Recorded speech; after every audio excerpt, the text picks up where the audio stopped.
অবশেষে বিয়ের পিঁড়িতে বসলেন সামাজিক যোগাযোগ মাধ্যমের বেশ পরিচিত মুখ ফারাজ করিম চৌধুরী।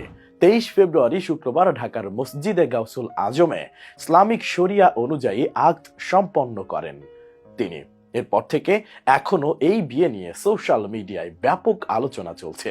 শেষমেশ লাখো তরুণীর হৃদয় ভেঙে কাকে বিয়ে করেছেন তারুণ্যের এই অহংকার, এ নিয়ে তার ভক্তদের মাঝে বেশ আগ্রহ তৈরি হয়েছে।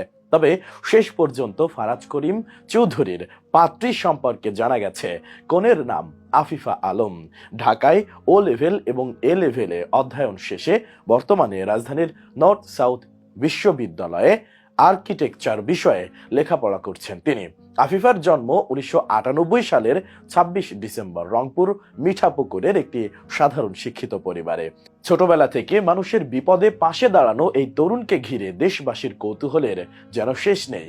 তেমনি কৌতূহলের কোনো কমতি ছিল না স্বপ্নবাজ এ তরুণের বিয়ের ছবি নিয়েও। কেননা বিয়ের পরের একটি ছবি পোস্ট করেন ফারাজ করিম চৌধুরী, যেখানে দেখা যায় মসজিদের নারীদের সংরক্ষিত স্থানে বিয়ের লাল শাড়িতে ঘোমটা দিয়ে দাঁড়িয়ে আছেন কনে আফিফা আলম, আর দরজার বাইরে সাদা পাঞ্জাবিতে বর বেশে দাঁড়িয়ে আছেন ফারাজ। অর্থাৎ ফারাজ ও তার স্ত্রী কিছুটা দূরত্বে দাঁড়িয়ে রয়েছেন। সামাজিক যোগাযোগ মাধ্যমে এই নিয়েও শুরু হয় ব্যাপক আলোচনা। এই আলোচনা গিয়ে এমন পর্যায়ে পৌঁছায় যে শেষ পর্যন্ত এ নিয়ে একটি ব্যাখ্যাও দিয়েছেন ফারাজ করিম। ফারাজ করিম বলেছেন, আমার ছবিতে অনেকেই প্রশ্ন করেছেন কেন আমার স্ত্রীর সাথে এতটা দূরত্বে দাঁড়ালাম।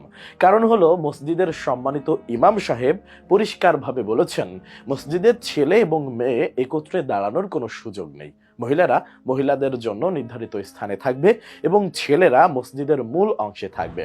ওনার কথা মেনেই আমাদের আকদ শেষ হওয়ার পর একটা স্মৃতি ধরে রাখার জন্য সেই ছবিটি তুলে রেখেছে।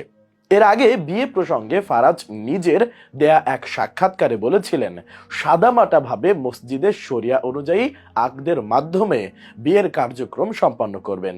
সেই কথা রাখার দৃশ্য খুঁজে পাওয়া গেছে ফারাজের এই বিয়ের ছবিতে। জানা গেছে বিয়েতে পরিবারের সদস্যরা ছাড়াও বিভিন্ন আলেমকে আমন্ত্রণ জানানো হয়েছে। সেই সাথে সব শ্রেণী পেশার মানুষের জন্য আগামী 1 মার্চ চট্টগ্রামের রাউজানের গহিরার নিজ বাড়িতে বিয়ে উপলক্ষে মেজবানের আয়োজন করা হয়েছে। প্রসঙ্গত, চট্টগ্রামের রাউজানে 1992 সালে জন্মগ্রহণ করেন ফারাজ করিম চৌধুরী। তিনি চট্টগ্রাম 6 আসনের সংসদ সদস্য ABM ফজলে করিম চৌধুরীর বড় ছেলে। এছাড়া ফারাজের দাদা AKM ফজলুল কবির চৌধুরী ছিলেন পূর্ব পাকিস্তান প্রাদেশিক পরিষদের বিরোধী দলীয় নেতা ও পূর্ব পাকিস্তান প্রাদেশিক আইন পরিষদের চেয়ারম্যান। একের পর এক ব্যতিক্রমী কর্মকাণ্ড সামাজিক যোগাযোগ মাধ্যমে তুলে ধরে দেশ জুড়ে জনপ্রিয়তা অর্জন করেছেন ফারাজ করিম। 2013 সালে কিংস কলেজ লন্ডন থেকে আন্ডার গ্রাজুয়েট শেষ করে 2015 সালে লন্ডনের ইউনিভার্সিটি অব ম্যানচেস্টার থেকে উচ্চ শিক্ষা অর্থাৎ মাস্টার্স অর্জন করে দেশে আসেন এ তরুণ।